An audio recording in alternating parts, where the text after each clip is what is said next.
Caríssimos irmãos e irmãs, e também que nos acompanham pelas redes sociais. Então hoje, a igreja tem algumas leituras aqui,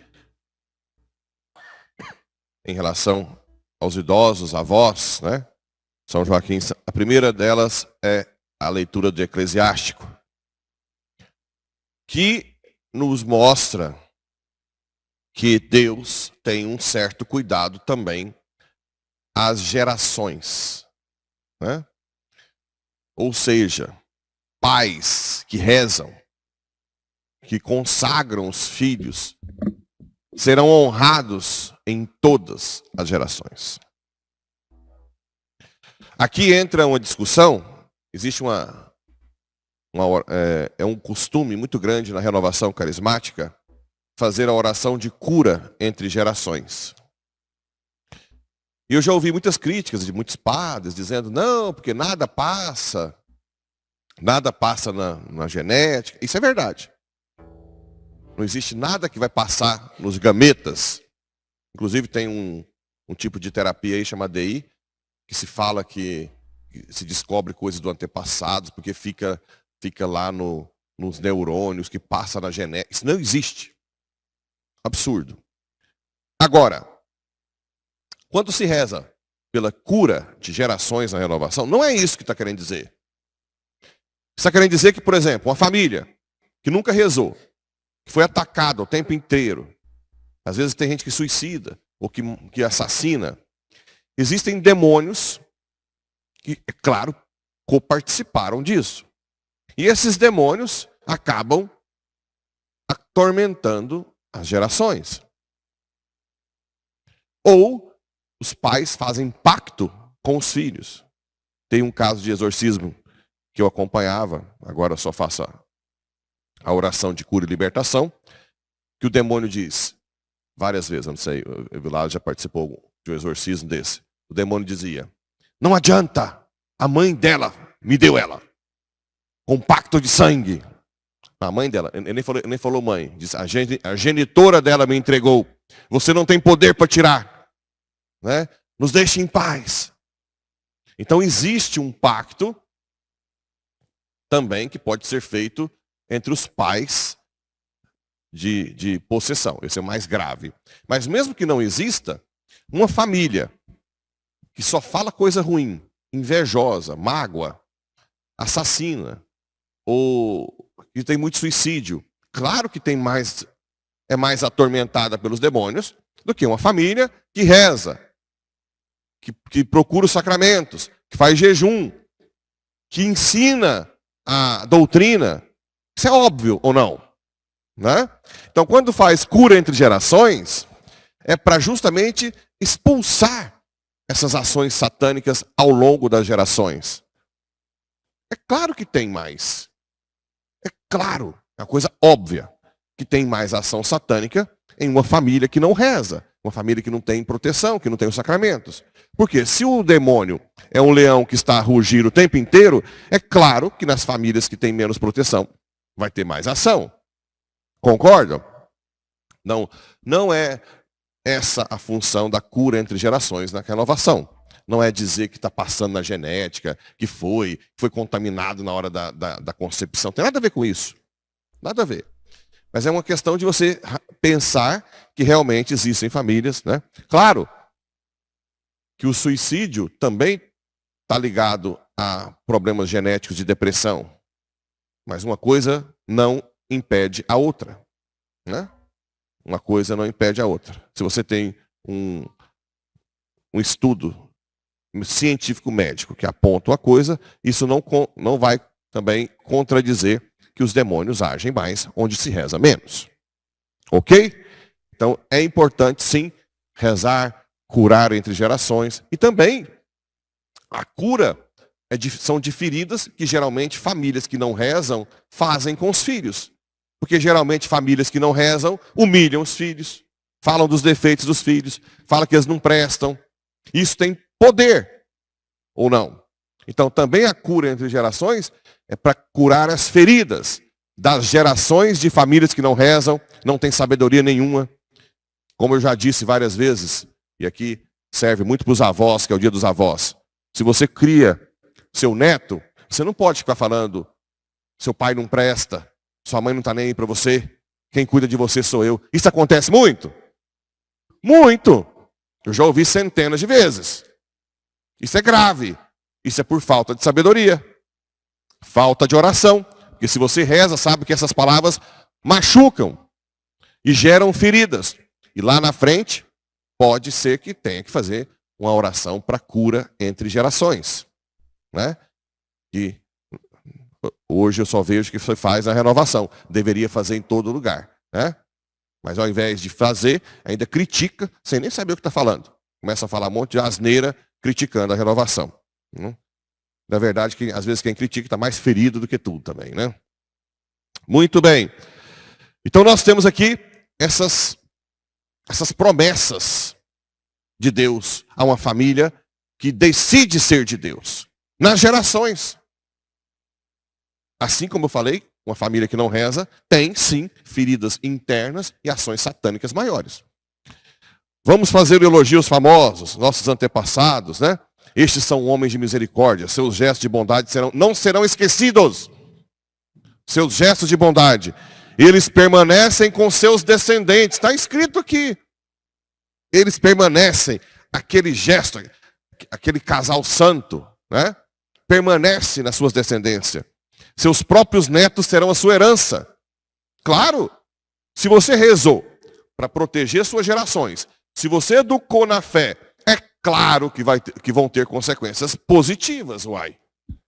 Uai, mas eu não consigo entender a diferença. Agora, se tem as positivas, não tem as negativas. Não, cura entre gerações não existe. Como assim? Né? Se aqui é uma família que se protege, e o pai fala, ó, você tem que viver a castidade, você tem que ir confessar frequentemente, participar das missas dominicais, e nas missas o máximo que consegue, quem é de missa diária conseguir, venha, né? A descendência deles mantém-se fiel às alianças, e graças a eles também os seus filhos. Sua descendência permanece para sempre, e sua glória jamais se apagará. Olha só, a promessa de que haveria um descendente de Davi, que seria o rei do universo. Teve, Jesus veio da descendência de Davi, tribo de Judá. Tribo de Judá. Davi, né? As promessas que acontecem. E hoje São Joaquim Santana.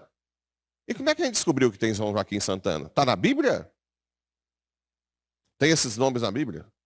E como é que nós estamos falando de São Joaquim Santana, meu Deus do céu? De onde que veio isso? De onde? Vocês sabem, aí. Onde? Essa resposta é a mais forte, né? Da tradição da igreja. Sem dúvida alguma. Mas onde é que a tradição da igreja descobriu esses nomes? Nos apócrifos. Que são apócrifos?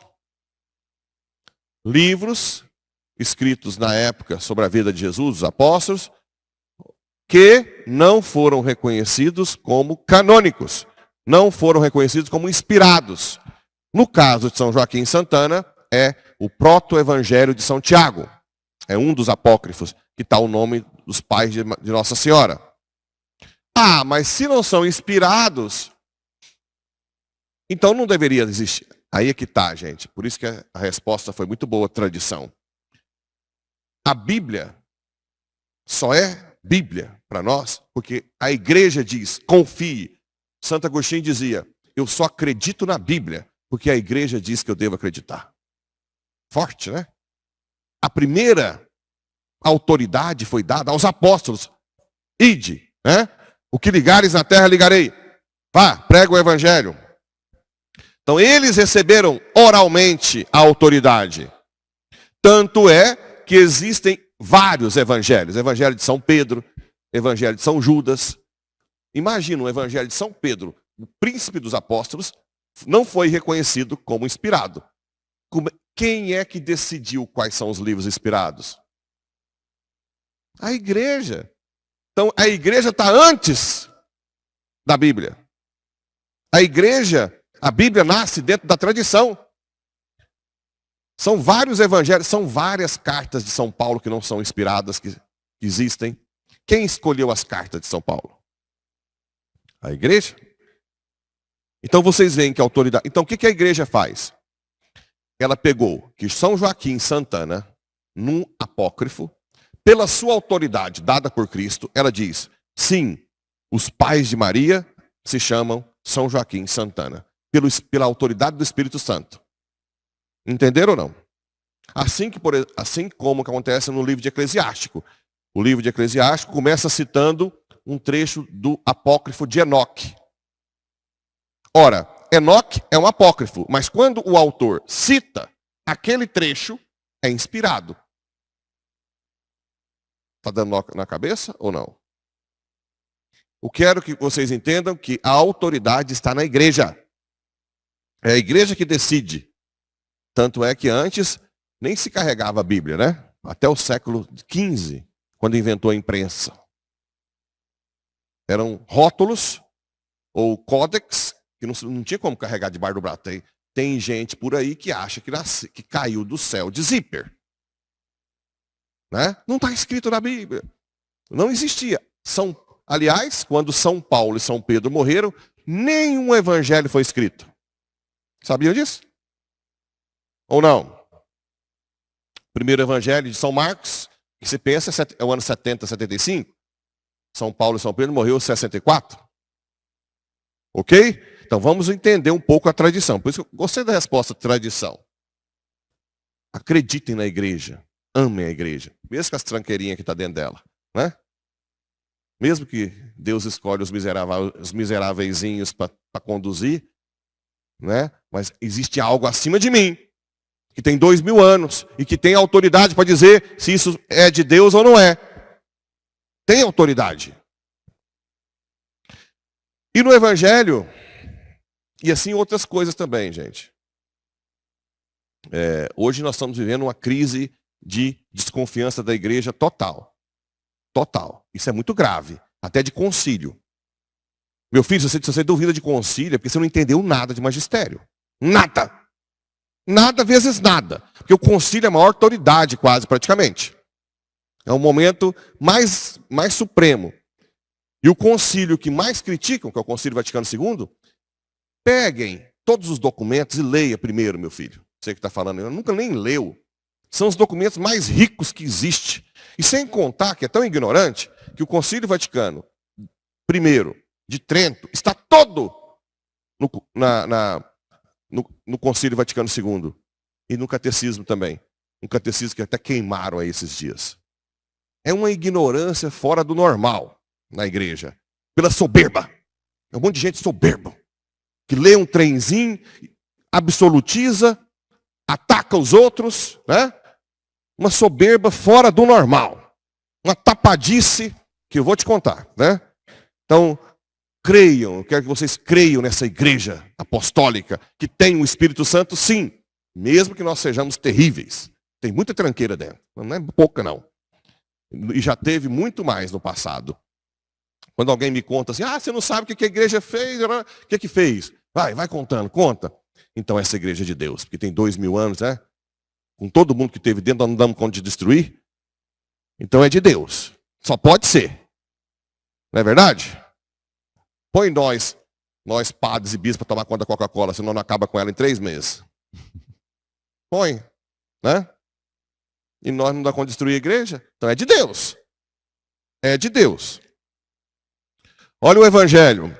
Felizes sois vós, porque os vossos olhos veem e vossos ouvidos ouvem. Em verdade vos digo, muitos profetas e justos desejaram ver o que vedes e não viram. Aqui é um texto que, logo depois em que Jesus fala em parábolas, para que os que não queiram ver, não vejam, né? Os que têm ouvidos não ouçam. Aqui Jesus está dizendo que os soberbos, por mais que você fale, pregue, né?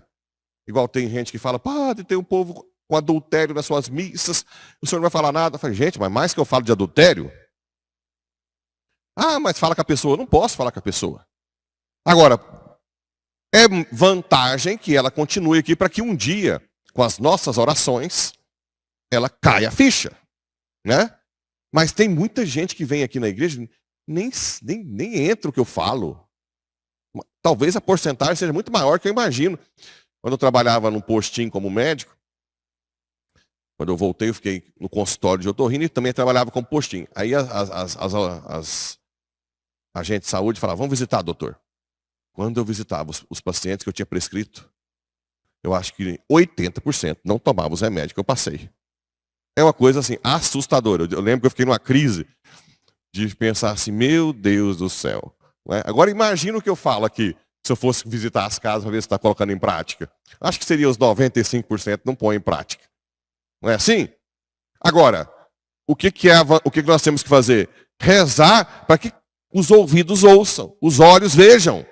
Um dia, né? Rezar. Tentar manter essas pessoas na igreja. Agora, se eu ficar separando os Illuminati, os santos, para vir na missa, né? Como é que os outros vão se converter? Então nós temos aqui que pensar. Os humildes, os pequenos, aqueles às vezes analfabetos, às vezes entendem o que eu falo. E muita gente, doutor, entra aqui, não entra, nem entra, né? Por quê? Pela soberba. A mesma soberba que critica a igreja como instituição, né, milenar. Então vamos aos poucos. Eu tenho um amigo. Ixi, muito tarde já. Só uma coisa bem forte agora para provocar muita gente. Tem um amigo lá na Itália que é muito tradicionalista. E ele falando que é um absurdo a comunhão na mão por causa das partículas. Que é um absurdo. Isso aconteceu por causa disso. Entrou uma influência maçônica na igreja. Porque ficam partículas. Aí eu falei para ele assim, meu irmão, só você sabe que ficam partículas na mão. Só você. Os cardeais, o Papa Bento, o Papa Paulo VI, ninguém sabe. Você nasceu para salvar a igreja. Vai lá e fala, desde quando foi liberado. Agora, o que eu posso dizer como padre do interior eu prefiro que vocês comunguem na boca porque ficam partículas. Eu já falei isso aqui 1000 vezes, foi? Agora, dizer que a igreja, que tem a chave do céu, não sabe disso, gente. É muita prepotência. O que a igreja está dizendo? Pode dar, porque a responsabilidade é minha, do magistério. Eu respondo, Pablo do Iporá. Eu tenho a chave do céu. Fica no seu canto. O dia que eu for papa, ou se eu for, aí eu posso mudar. Mas enquanto isso, meu Deus do céu, vocês acham que a igreja não sabe que fica partícula na mão? Vocês acham que não?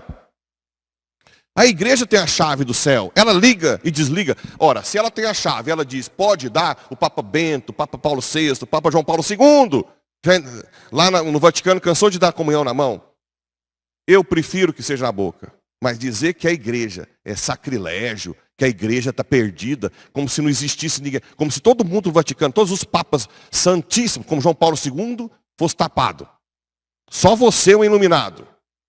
Então, gente, eu peço pelo amor de Deus, confiem na igreja, mesmo com os erros dos humanos. Existe um Espírito Santo nela, que inclusive é esposo de Maria, a mãe da igreja.